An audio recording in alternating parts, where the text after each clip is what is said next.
let's check out some new ones, though. We'll start off with Marvel's Midnight Suns. You know I like a Marvel, don't you? You love a Marvel. Anything Marvel, I'm like, yeah. That's all we ever watch. Well, so me and Chris have like movie nights, and I pick a film and he picks a film. And my one's always good. I can guarantee, I'd say 9 out of 10 will be a Marvel film. I've kind of given up picking them now, to be honest. I've moved on. I've moved on to things like, well, we rewatched Jurassic World, didn't we? Dominion. Yeah, but I like dinosaurs. Yeah, so no, you do. You knew I'd like that one. But we watched, what did we watch the other night? Black Adam, that's DC though, so that's not Marvel. The other one that I really liked, is it Batman? Well, yeah, it's The Batman. Oh, right. Unnecessary. The Batman. Yeah, with Robert Pattinson being a bit emo. That's not Marvel, innit? No, still not Marvel. They're all the same to me. Well, okay, so I'll take you through this one. So okay.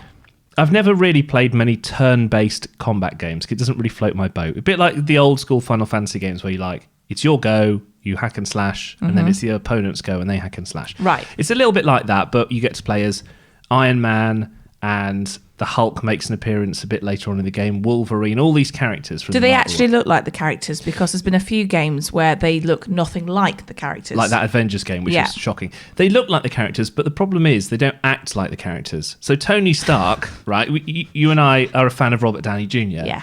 And Tony Stark and Iron Man has got a bit of swagger in the films. Right. But in this game, Tony Stark's a bit of like a geek who keeps making mistakes, and they keep taking the mickey out of Tony Stark. And it doesn't don't take the mick out of Iron Man. Exactly.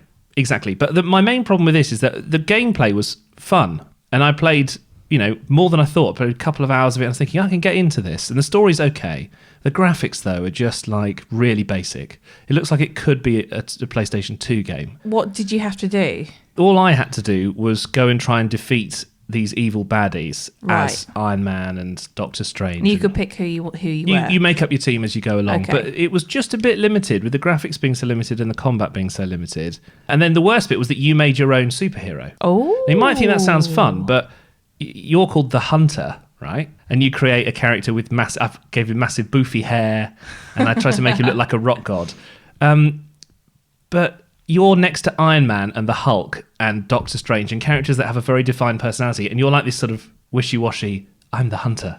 So it doesn't really have the same kind of legendary status as these characters that you know and love. Look, mate, it's down to you to make it legendary. Yeah, I know, but my character wasn't Just legendary. because your character was wishy-washy, you can't blame that on the game. No, you can, because all of the characters you create have the same dialogue, and all they want to do is to be massive besties with all the lead characters. So you're desperate to be friends with Tony Stark. You're desperate to be friends with everybody. And it comes across really needy. Like you have a little bit of conversation. You're like, do you want to be my friend? It's like, I really don't want to be your friend.